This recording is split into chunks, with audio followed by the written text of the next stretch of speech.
What's up, you guys? It's your favorite cutie, Tati, and this is another episode of Talking with Tati. Yesterday, I ended up watching the Diddy documentary, and I'm just utterly disgusted. So I knew that I would be, but I didn't know how much of a visceral response I would have to seeing these people's lives being ruined by Sean Diddy Combs, and seeing that he still has people who are still to this day Team Diddy, Free Diddy. It's disgusting. You really have to be a vile, evil person to see all of the things that he's done and all the hurt that he's caused people and still wish for this man to be walking free so that he could terrorize more people, essentially. So one of the things that really stood out to me in this whole situation was how, first of all, how many people stayed silent, which was ultimately like them being complicit with everything that was going down that he did, especially the people who have been knowing him from the get-go. It's just like, if that would have been stopped and nipped in the bud, like if there were more people in his life in general who called him out and held him accountable from the beginning, he would not have developed this complex of where he just felt like he could just pay his way out of anything. Seeing him do the same exact thing, but just it progressively getting worse and more detrimental to people over time, it was horrible. So maybe in the beginning, when he had the situation where people were getting trampled and died at that New York event, that was probably genuinely an accident.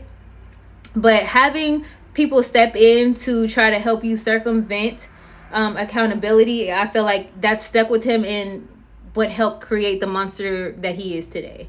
And I just feel like that's why it's so important to have people who are willing to like hold the line morally, to be able to speak up and say what really is what, because that's how people become truly evil, because they start to feel like, oh, nothing that I do is really a big deal. All I have to do is just pay my way out of it, or, you know, I'm always the victim in a situation.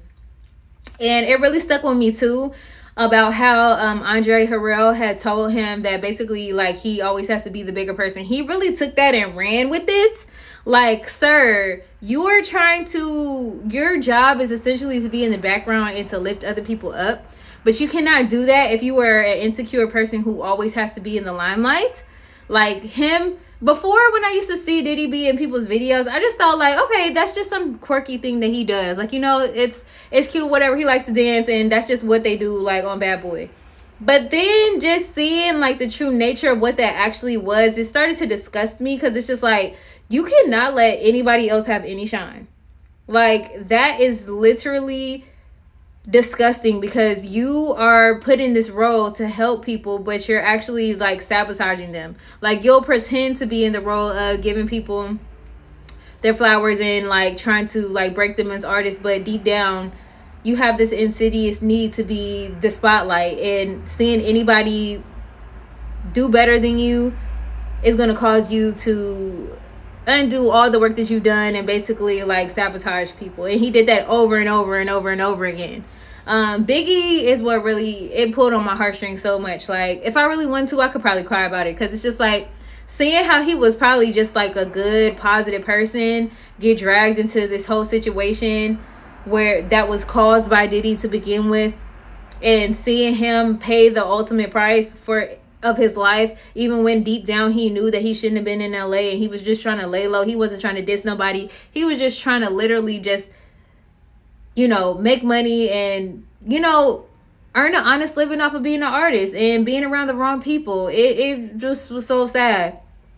But that's what's wrong with the music industry and a lot of these entertainment industries in general. They prey on people that they feel like, no, they don't have any better options. So then it kind of forces you to put yourself in compromising situations. And we saw this play out over and over and over again, because people don't want to lose status. People don't want to, you know, not be able to live their dreams anymore, because the closest thing that they've gotten to it, or the person that is supposed to be helping them get it, is now putting them in these situations where they could lose their lives, go to jail, serve jail time, have to perform lewd acts like that they may or may not have been wanting to actually do. It's just it's so exhausting, and it's so sad, and I'm just so tired of this same story playing out over and over again. It's just like, when are we actually going to care about each other enough to like band together in numbers to get rid of people who are just like cancers, like to a thriving like society, especially in creativity? Like, that's the saddest thing to me. Like,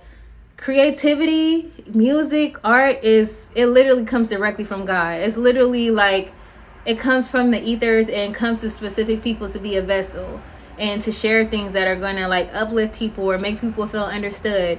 And those very things, like those very people who are like brave enough to put themselves out there are the ones who are being targeted. People are not getting paid. Like seeing how he didn't pay his artists, like how greedy do you have to be? How greedy do you have to be? You don't want to pay them nothing. And seeing him do that all the way up into his final album, the Love album, seeing how he did that man who was producing everything, just giving him the runaround, and you over here taking flights here and there, like you got it to give and you not doing that. And then even the money that you lowballed him to give him, you ain't even pay him that. This man is saying he still hasn't been paid to this day.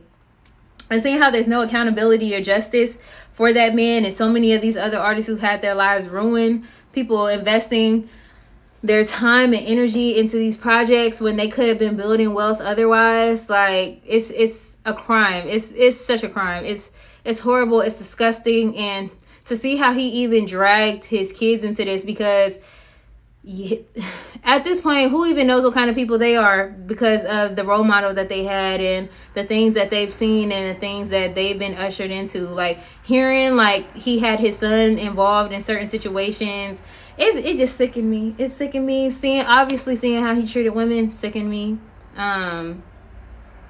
All of the pain and suffering that he left behind him. Literally almost every single person that he touched, he hurt. Every single person.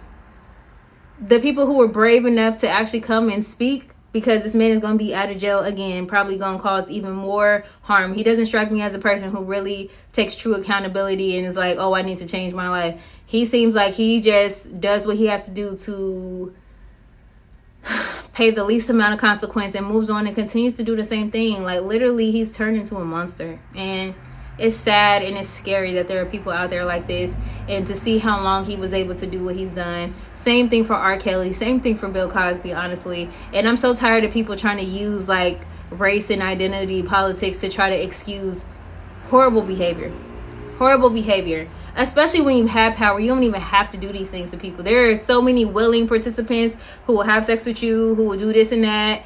You don't need to harm people, drug people, and like it's all about, it's sick. It's like you get enjoyment out of taking advantage of people.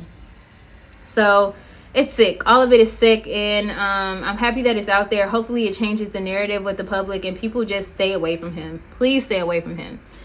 Thank you guys so much for watching this video. If you guys want to follow me and participate with other things that I have going on, follow me everywhere at Oh Your Name Is Tati or at It's the Tati Show, where I drop an episode every single Tuesday, including tomorrow. Just doing various things and having guests or not having a guest. Okay, so I love you guys. Stay safe. Use your discernment. Never let anybody put you in a situation that you know in your heart is bad for you, because as you can see, that could be your life. Like, don't do it. Say no.